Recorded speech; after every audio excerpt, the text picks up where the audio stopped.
이 시간 우리에게 주시는 하나님의 말씀은 구약성경 느헤미야 10장 28절에서 39절의 말씀입니다. 느헤미야 10장 28절에서 39절 말씀을 한 절씩 교독으로 봉독하겠습니다. 그 남은 백성과 제사장들과 레위 사람들과 문지기들과 노래하는 자들과 느디님 사람들과 및 이방 사람과 절교하고 하나님의 율법을 준행하는 모든 자와 그들의 아내와 그들의 자녀들 곧 지식과 총명이 있는 자들은 다 그들의 형제 귀족들을 따라 저주로 맹세하기를 우리가 하나님의 종 모세를 통하여 주신 하나님의 율법을 따라 우리 주 여호와의 모든 계명과 규례와 율례를 지켜 행하여 우리의 딸들을 이 땅 백성에게 주지 아니하고 우리 아들들을 위하여 그들의 딸들을 데려오지 아니하며 혹시 이 땅 백성이 안식일에 물품이나 온갖 곡물을 가져다가 팔려고 할지라도 우리가 안식일이나 성인에는 그들에게서 사지 않겠고 일곱째 해마다 땅을 쉬게 하고 모든 빚을 탕감하리라 하였고 우리가 또 스스로 규례를 정하기를 해마다 각기 세겔의 3분의 1을 수납하여 하나님의 전을 위하여 쓰게 하되 곧 진설병과 항상 드리는 소제와 항상 드리는 번제와 안식일과 초하루와 정한 절기에 쓸 것과 성물과 이스라엘을 위하는 속죄제와 우리 하나님의 전의 모든 일을 위하여 쓰게 하였고 또 우리 제사장들과 레위 사람들과 백성들이 제비 뽑아 각기 종족대로 해마다 정한 시기에 나무를 우리 하나님의 전에 바쳐 율법에 기록한 대로 우리 하나님 여호와의 제단에 사르게 하였고 해마다 우리 토지 소산의 만물과 각종 과목의 첫 열매를 여호와의 전에 드리기로 하였고 또 우리의 맏아들들과 가축의 처음 난 것과 소와 양의 처음 난 것을 율법에 기록된 대로 우리 하나님의 전으로 가져다가 우리 하나님의 전에서 섬기는 제사장들에게 주고 또 처음 익은 밀의 가루와 거제물과 각종 과목의 열매와 새 포도주와 기름을 제사장들에게로 가져다가 우리 하나님의 전에 여러 방에 두고 또 우리 산물의 11조를 레위 사람들에게 주리라 하였나니 이 레위 사람들은 우리의 모든 성읍에서 산물의 11조를 받는 자임이며 레위 사람들이 11조를 받을 때에는 아론의 자손 제사장 한 사람이 함께 있을 것이요 레위 사람들은 그 11조의 10분의 1을 가져다가 우리 하나님의 전 곳간에 여러 방에 두되 곧 이스라엘 자손과 레위 자손이 거제로 드린 곡식과 새 포도주와 기름을 가져다가 성소의 그릇들을 두는 골방 곧 섬기는 제사장들과 문지기들과 노래하는 자들이 있는 골방에 둘 것이라 그리하여 우리가 우리 하나님의 전을 버려두지 아니하리라. 아멘. 오늘 주신 본문 말씀을 가지고 거룩한 삶의 결단 이런 제목으로 함께 은혜 받고자 합니다. 이제 수문 앞 광장에서 부흥을 경험한 이스라엘 백성들 말씀에 순종하여 초막절을 지키고 또 오늘 본문에는 하나님의 언약을 세워서 그 언약대로 살겠다고 표시하는 마음으로 도장을 찍은 사건을 기록하고 있습니다. 느헤미야 10장 1절에서 27절까지는 그 도장을 서약 도장을 찍은 명단이 기록되어 있는데 총 84명의 사람이 등장합니다. 제사장이 23명, 레위인이 17명, 백성의 대표가 44명. 그런데 가만히 보면 그 사람들의 이름 몇면에 야라는 말과 엘이라는 말이 들어있는 것을 보게 됩니다. 야라는 말과 엘이라는 말은 하나님이라는 뜻이 포함된 이름인 것입니다. 이스라엘 사람들의 이름에는 뜻이 있어요. 야곱이 이스라엘로 이름이 바뀌면서 인생이 바꾸어지게 되는 걸 보게 됩니다. 우리 예수 믿는 사람들에게도 이름이 있습니다. 그리스도인이라는 이름이에요. 처음으로 그리스도인이라는 이름이 불리어진 것은 안디옥 교회에서부터인데 그리스도인이라는 말은 그리스도께 속한 사람, 작은 예수라는 뜻입니다. 그렇기 때문에 오늘 우리 모두는 작은 예수, 그리스도께 속한 사람, 우리에게는 예수 냄새가 나야 합니다. 돈 냄새나 세상 냄새, 권력 냄새가 나는 것이 아니라 예수의 향기가 나야 한다 하는 것입니다. 우리는 하나님 나라의 제사장이요 하나님의 친구요, 하나님의 동력자라는 이런 높은 자존감을 가지고 이 땅을 살아가는 동안 하나님의 뜻에 합당한 믿음의 삶을 살아가시기를 주님의 이름으로 축원합니다. 주후 100년경에 교회가 조금씩 성장하고 있을 때 교회 안에 거짓 선지자들이 흘러 들어오게 되고 그들의 횡포가 심하게 됩니다. 그래서 그 당시 교회 지도자들이 한 곳에 모여서 거짓 선지자가 누군지, 누가 거짓 선지자인지 구별하기 위한 지침서를 만들게 됩니다. 그것이 소위 유명한 디다케입니다. 이 지침서를 보면 누가 거짓 선지자인가, 거짓 선지자를 골라내는 가이드라인이 나오고 있는데 그 중에 하나가 이런 것입니다. 말만 하고 실천하지 아니하는 사람은 거짓 선지자니라, 가르치기만 하고 행하지 않는 사람은 거짓 선지자니라. 옛날이나 지금이나 똑같다는 사실을 기억해야 됩니다. 거짓 선지자들 자기만 행하지 않고 자기만 나쁜 열매 맺는 것이 아니고 다른 사람들을 유인합니다. 착한 성도들을 유인해요. 좁은 문으로 들어가려고 하는 성도들에게 좁은 문으로 들어가지 못하도록 넓은 길로 유인해서 거짓으로 가르치는 자들이 있다는 것입니다. 자, 여러분, 신앙생활에서 무엇이 넓은 길이고 무엇이 좁은 길일까요? 무엇이 넓은 길일까요?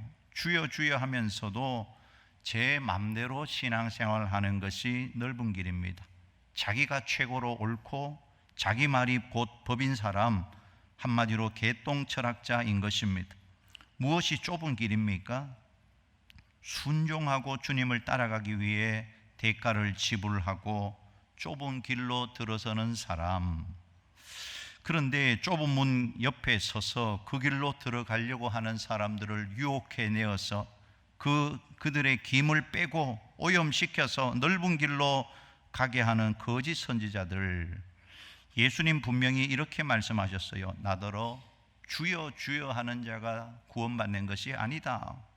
아버지의 뜻대로 행하는 자, 순종하는 자가 구원받는다고 말씀하셨고, 마지막 승천하시면서 내가 너희에게 분부한 것을 가르쳐 지키게 하라, 순종해야 된다고 말씀했다는 것입니다.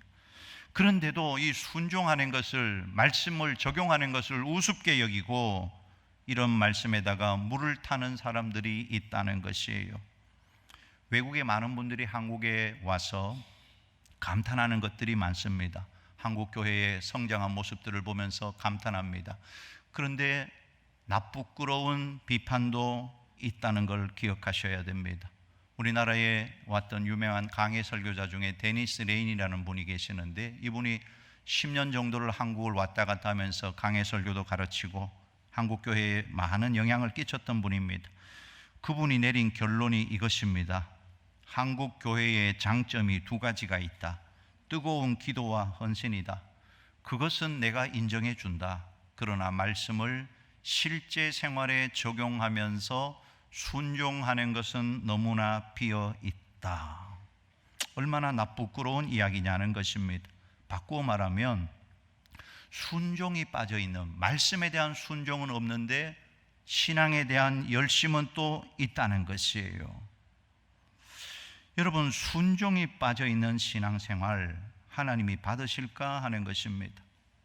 순종이 없는 헌신 하나님이 얼마나 기뻐하실까 하는 것입니다. 오늘 느헤미야 10장 1절에서 27절까지 도장을 찍은 지도자들의 명단이 기록되어 있고, 28절부터 오늘 읽은 39절까지 말씀에는 이 느헤미야의 개혁에 찬동한 백성들이 하나님 앞에 맹세하는 부분이 나옵니다. 자, 여러분, 성도는 누구입니까? 성도는 결코 세상과 타협하지 않는 자들인 줄로 믿습니다.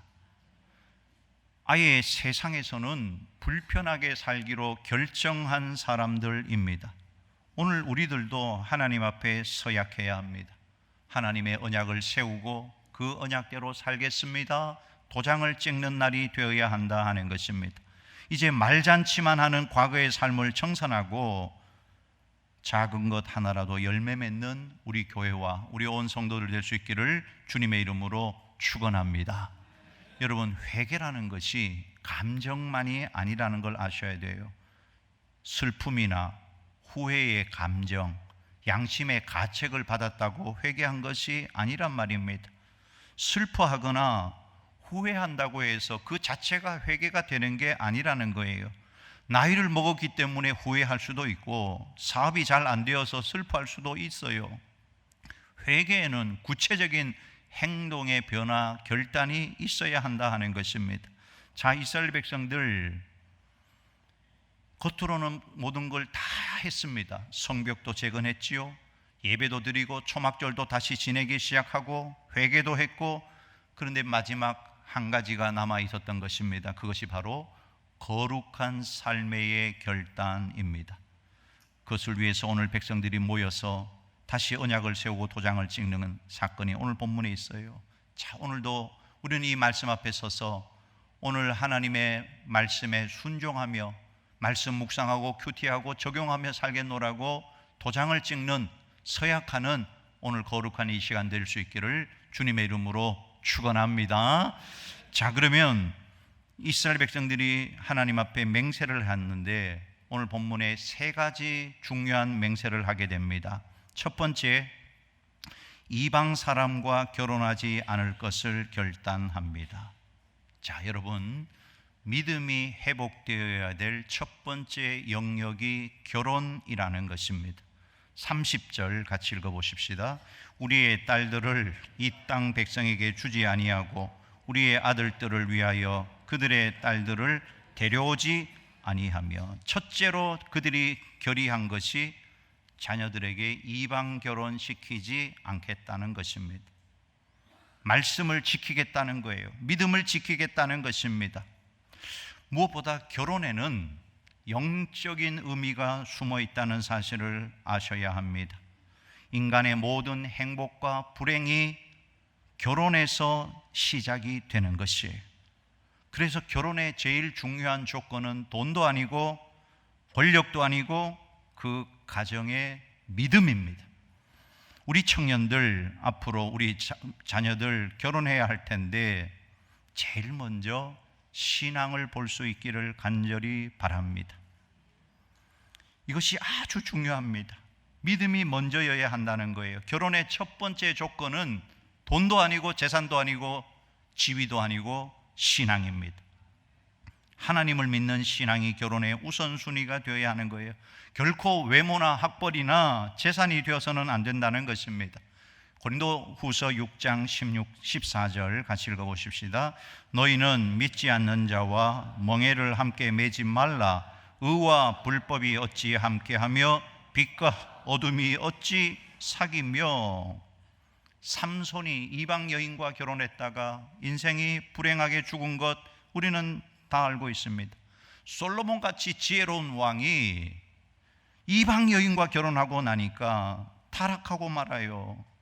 그렇게 탁월했던 지혜가 아무 소용이 없게 되고 말았다 하는 것입니다. 아합도 원래는 하나님을 사랑했던 신실한 사람이었는데 이세벨과 결혼하고 나서 정신을 잃고 바알신을 섬기면서 이스라엘을 온통 쑥대밭으로 만들어버리고 말았다는 것입니다. 가정은 함께 밥을 먹고 사는 식당이 아니라 하나님의 거룩이 실현되는 성전이 가정인 줄로 믿으시기 바랍니다. 부부는 다만 같은 방을 쓰는 사람들이 아니고 하나님의 거룩을 실현해 나가는 하나님의 사람들이고, 부모는 그저 자녀를 낳아서 기르는 것만이 아니라 하나님의 신성을 보여주고 하나님의 살아계심을 보여주어야 할 이 땅의 하나님의 대리자들이 부모인 것입니다. 그러므로 결혼을 소중히 여겨야 해요. 부모들은 자녀들이 암호하거나 결혼하지 않도록 돌보아야 한다는 것입니다. 자, 여러분, 결혼의 목적이 무엇입니까? 왜 결혼하는 것입니까? 외로움을 달래기 위해서? 사회적인 요구 때문에? 부모가 시켜서? 성경은 다른 이유를 말하고 있습니다. 거룩을 위하여 결혼한다는 것이, 결혼의 목표는 거룩입니다. 말라기 2장 11절 같이 읽어보아요. 유다는 거짓을 행하였고 이스라엘과 예루살렘 중에서는 가증한 일을 행하였으며 유다는 여호와께서 사랑하시는 그 성결을 욕되게 하여 이방신의 딸과 결혼하였으니. 왜 이방인과 결혼하는 것이 거짓을 행하는 것이고 가증한 일인 것입니까? 말라기의 말씀이 중요합니다. 유다는 여호와께서 사랑하시는 그 성결을 욕되게 하여 이방신의 딸과 결혼하였으니. 여호와께서 사랑하시는 그 성결을 욕되게 했다.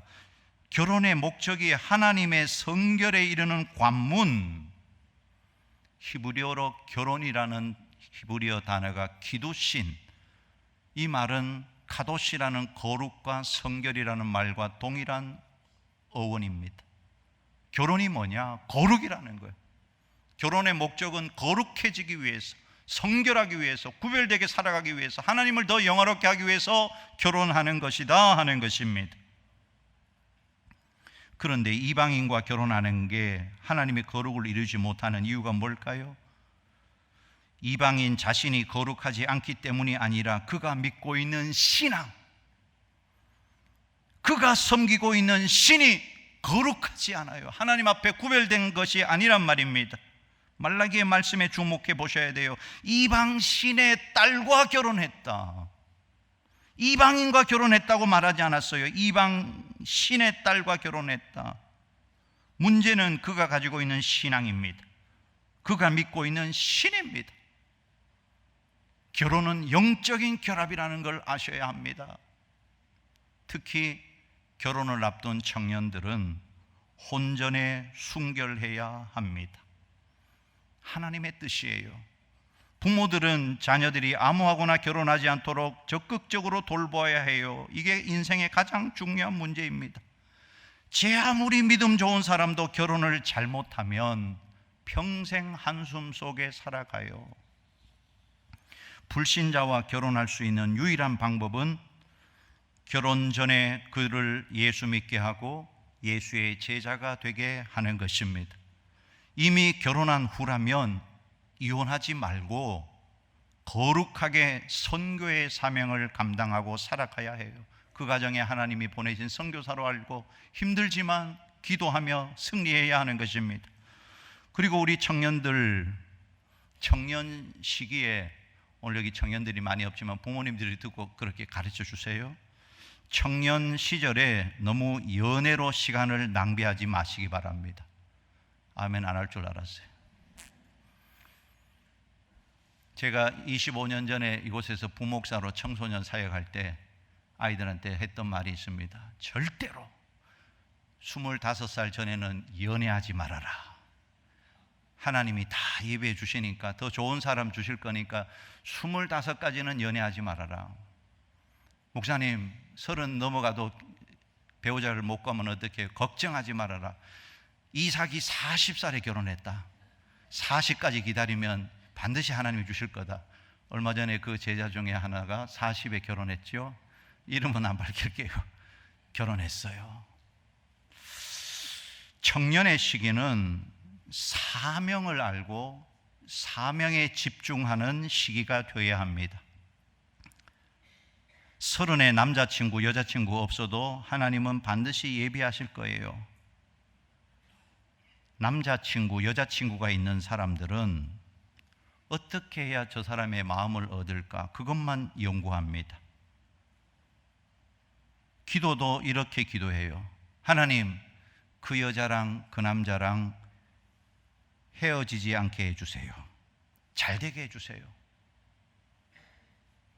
그러나 여자친구, 남자친구가 없는 우리 젊은 청년들은 어떻게 하면 주님의 부흥을 이 땅에 이룰까? 아멘 하시기 바랍니다. 그걸 고민한단 말이에요. 어떻게 하면 하나님 앞에 쓰임받을까? 여러분, 청년의 때에 전적으로 주님과 연애하는 시기를 반드시 가져야 합니다. 너무 빨리 연애에 빠져버리면 인생에서 주님을 전적으로 만날 시기를 찾기가 어려워져요. 여러분 인생을 살아와서 알잖아요. 청년의 때, 젊을 때, 열정이 있을 때 주님을 더 잘 섬겼던 것을 여러분 기억하지 않습니까?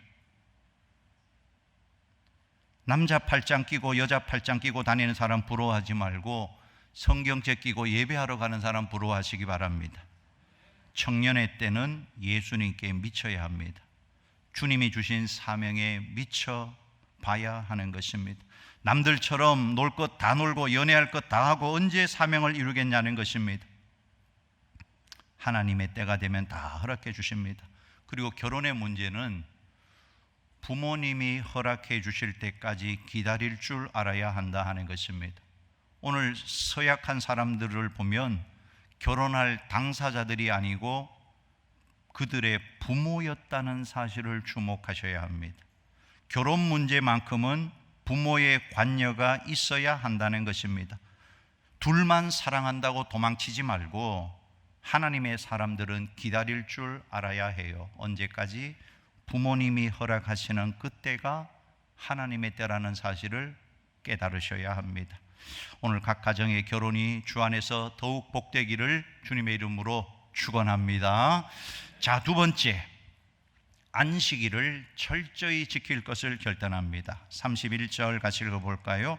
혹시 이 땅 백성이 안식일에 물품이나 온갖 곡물을 가져다가 팔려고 할지라도 우리가 안식일이나 성일에는 그들에게서 사지 않겠고 일곱째 해마다 땅을 쉬게 하고 모든 빚을 탕감하리라 하였고. 구약에는 안식일을 지켰고 오늘 신약시대 우리는 주일을 지키고 있습니다. 주일을 지키는 이유는 예수님께서 안식 후 첫날 주일날 부활하셨기 때문에 그런 것입니다. 그러니까 의미는 똑같고 정신은 같은 것입니다. 구약에서 안식일을 지키라는 말은 오늘 신약 성도들에게는 주일을 지키라는 말이 되는 것입니다. 주일을 지키라는 말은 명령입니다. 해도 되고 안 해도 되는 것이 아니고 반드시 순종해야 한다 하는 것이에요. 그런데 교인들이 하나님의 명령을 왜 그렇게 부담스러워할까요? 교회 지도자들이 안식일의 정신을 바르게 가르치지 않아서 그렇다고 생각이 됩니다. 주일에는 돈 쓰면 안 된다. 주일에는 일하면 안 된다. 주일은 결혼식에 가면 안 된다. 주일은 놀러 가면 안 된다. 이 이야기만 했다는 것입니다. 예수님이 땅에 계실 때 가장 많이 책망을 받았던 부류가 바리새인들입니다. 그들은 자신들이 하나님을 잘 믿는다고 최고라고 착각했어요. 율법의 조항은 붙들고 있었지만 이 바리새인들은 율법의 정신은 다 잃어버렸단 말입니다. 자, 여러분, 율법은 좋은 것입니다. 그러나 율법주의는 나쁜 것입니다. 율법주의자들은 다른 사람들을 힘들게 해요. 율법주의에 빠진 사람들은 자기의에 빠져 있기 때문에 다른 사람들을 이해하거나 관용하거나 그렇게 하지를 못해요. 비난하는 것입니다. 우리 한국교회에 유교 영향을 받아서 율법주의적 신앙을 대부분 가지고 있다는 걸 아셔야 합니다. 하나님은 사랑이 풍성하고 인자하신데 성도들은 무서운 정죄감 속에 살아갑니다. 자신도 끊임없이 다른 사람들을 정죄하며 살아갑니다. 누가 새벽기도 안 왔나? 누가 주일날 안 왔나? 그것만 보고 살아가요. 이런 율법주의 전통에서 우리는 완전히 벗어나야 해요. 율법주의자들은 정신보다는 규정을 더 중요시한다는 것입니다. 마가복음 2장에 보면 안식일에 밀밭을 지나다가 밀이삭을 잘라 먹은 예수님의 제자들, 얼마나 배고팠으면 그랬을까 이해하려고 하는 마음이 1도 없고 바리새인들은 맹비난하는 것입니다. 어떻게 안식일에 밀이삭을 잘라 먹을 수 있는가? 한국 교회도 예외가 아니었습니다. 어떤 목사님, 예전 이야기인데요, 토요일 저녁에 수염을 깎다가 괴종시계가 댕댕 12시를 알려가지고 그만 요까지만 깎고 반통은 못 깎았어요. 그리고 그 다음 주일날 예배 시간에 설명을 하는 것입니다. 내가 어제 수염을 깎다가 괴종시계가 12시를 알려서 반만 깎고 반은 못 깎아놓으라고. 여러분, 주일에는 돈 쓰면 안 된다고 해서 아마 예전의 성도들은 아무리 멀어도 택시도 안 타고 버스도 안 타고 걸어서 다녔어요. 주일날 다른 사람 집에 갈 때 도시락 싸갖고 갔다고 그러더라고요. 하루 종일 돈 쓸 수 없기 때문에 굶었어요. 주일에서는 일하면 안 된다고 해서 어떤 일도 하지 않았어요. 주일날 빨래를 널었다가 당회에 불려가서 혼나기도 하고, 예배 마치고 집에 돌아와서 말려놓은 생선을 뒤집었다고 그게 발각이 돼가지고 누가 신고를 했는지 몰라요. 당회에서 집사 직분을 박탈했다는 기록이 남아 있습니다. 어떤 교회가 주일에 음식을 사 먹을 수 있냐 없냐 주제를 가지고 토론을 벌였다고 합니다. 그 토론의 결론이 이랬습니다. 가급적 사 먹지 않는 것이 좋지만 꼭 사 먹어야 한다면 눈에 띄지 않는 곳에 가서 사 먹어라. 여러분, 주일은 무엇을 하느냐 하지 않느냐가 아니고 그 일을 왜 해야 하느냐 그 이유를 물어야 한다는 것입니다. 주일날 돈을 써도 되느냐 안 되느냐가 아니라 왜 돈을 써야 하는지 그 이유를 물어야 하는 것입니다. 하나님을 더 잘 섬기기 위해서 돈 쓸 수 있어요. 여러분, 오늘도 여러분 셀 모임을 위해서 외식할 건데 셀 모임을 위해서 외식하는 게 죄가 될 것입니까? 주일날 환우들을 신방 가기 위해서 음료수를 산 것이 죄가 될 것입니까? 주일을 거룩하게 지키기 위해서 토요일부터 미리 준비하는 것은 아름다운 전통이지만 율법 조항에 얽매여서 율법의 정신까지 잃어버려서는 안 된다는 것입니다. 교인 중에 그런 교인들이 있어요. 일주일 내내 일하는 사람이 있습니다. 아침부터 밤 10시, 11시까지, 토요일 날도 밤 10시, 11시까지 왔어요. 그가 주일 교회에 가서 예배 드리고 싶어서, 깨끗한 몸으로 예배 드리고 싶어서 주일 아침 예배 전에 목욕탕에 가서 돈을 내고 목욕을 했단 말입니다. 그를 비난할 수 있겠냐는 것입니다. 마가복음 2장 27절 같이 읽어볼까요? 또 이르시되 안식일이 사람을 위하여 있는 것이요 사람이 안식일을 위하여 있는 것이 아니니. 안식일 규정이 중요한 것이 아니라 사람이 더 중요하다 하는 것입니다. 여러분, 우리가 주일 성수한다고 해서 하나님께 도움되는 것은 아무것도 없습니다. 우리를 행복하게 하기 위해서 안식일을 선물로 주셨어요. 그러니까 주일날은 괴로운 날이 아닌 것입니다. 주일은 억지로 할 수 없어서 지키는 날이 아닌 것입니다. 주일은 기쁜 날입니다. 주일은 행복한 날이고 하나님의 은혜를 받는 날이고 영육이 회복되는 날인 줄로 믿습니다. 우리 자녀들에게도 주일날은 기쁜 날이요 행복한 날임을 가르쳐 주어야 하는 것입니다. 이런 복된 주일 성수가 되기를 주님의 이름으로 축원합니다. 마지막 세 번째입니다. 11조 드릴 것을 결단하고 있어요. 32절 이하에 보면은 하나님의 전을 위하여 3분의 1을 수납해야 된다. 11조를 드릴 것을 말씀하고 결단하고 있습니다. 자, 성도의 의무 중에 헌금의 의무가 있습니다. 성도가 바쳐야 할 것을 바치지 않으면 하나님의 일을 교회는 할 수가 없어요. 특별히 11조 헌금은 신앙생활의 기본입니다. 11조를 드린다고 해서 칭찬받아야 할 것이 아니고 하나님의 백성이라면 당연히 해야 할 신앙생활의 기본입니다. 간혹 헌금을 많이 하면 물질의 복을 받는다. 그 말은 복음은 아닙니다. 우리가 헌금 드리는 것은 물질의 복을 더 받기 위해서가 아니고 하나님의 은혜에 감사하는 믿음의 표현으로 예물을 드리는 거예요. 하나님께서 우리에게 일할 터전을 주셨습니다. 건강 주셨습니다. 일할 수 있는 기회도 주셨습니다. 그래서 우리가 먹고 살아가는 거예요. 하나님의 은혜가 아니면 아침에 일찍 일어나서 밤늦게까지 눕고 열심히 일하도 빈손으로 살아갈 수밖에 없단 말입니다. 고린도후서 9장 7절 같이 읽어볼까요? 각각 그 마음에 정한 대로 할 것이요 인색함으로나 억지로 하지 말지니 하나님은 즐겨내는 자를 사랑하시느니라. 헌금은 내게 주어진 모든 것이 하나님으로부터 왔음을 인정하고 그것의 표시로 주님께 도로 돌려드리는 것입니다. 바른 11조 정신을 가진 사람은 10분의 1은 하나님의 것이니까 하나님께 드렸고 나머지 10분의 9는 내 것이니까 내 마음대로 써도 된다가 아니고 사실 열이 다 하나님 것인데 그런 마음으로 일단 일을 하나님께 드리고 나머지도 하나님의 뜻에 합당하게 사용하는 사람이 올바른 신앙인이다 하는 것입니다. 여러분은 어떤 마음으로 11조와 감사 예물을 드리고 있습니까?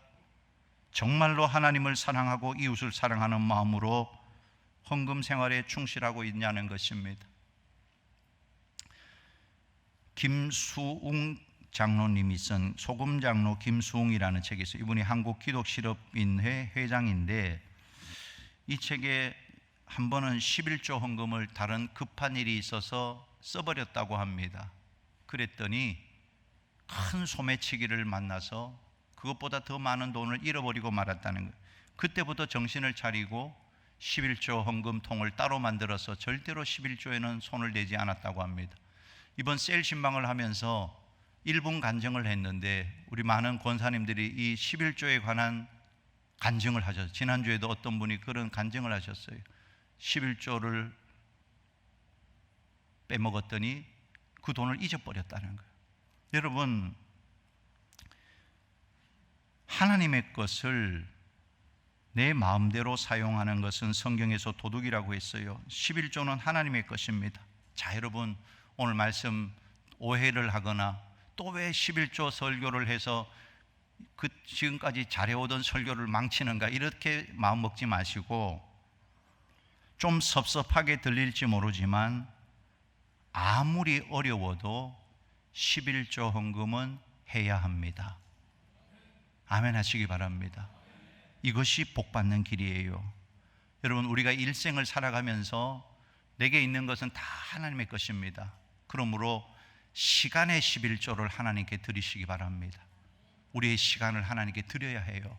하루에 10의 1조를 하나님께 시간의 11조를 드려야 하고, 물질의 11조를 드려야 하고, 인생의 11조, 가장 젊은 인생의 11조를 주님을 위해서 온전히 쓸 수 있는 이런 사람, 하나님의 창고가 풍부하게 하는 사람, 이런 사람을 통하여 하나님의 나라 역사가 왕성하게 일어나게 되는 것입니다. 마지막으로 우리가 하나님 앞에 서약해야 할 것은 하나님의 교회를 충성되게 섬기는 것을 서약하셔야 합니다. 여러분, 이 교회는 하나님의 집입니다. 아멘이십니까? 이 교회는 사람의 집이 아니에요. 하나님의 집입니다. 이 교회는 예수 그리스도의 몸입니다. 이 교회는 성령이 운행하시는 성령의 피조물인 것입니다. 교회를 사랑하는 것이 하나님을 사랑하는 것이에요. 교회가 부흥되면 내 심령도 부흥되는 것입니다. 교회가 평안하면 내 삶도 평안해지는 것입니다. 성도의 삶은 교회와 함께 가는 것입니다. 교회를 세워가는 귀한 주의 성도들 다 되시기를 소원합니다. 정말 우리 교회를 든든하게 세워서 평안 중에 부흥하고 성장하는 하나님의 영광을 드러내는 교회와 온 성도들 될 수 있기를 주님의 이름으로 축원합니다.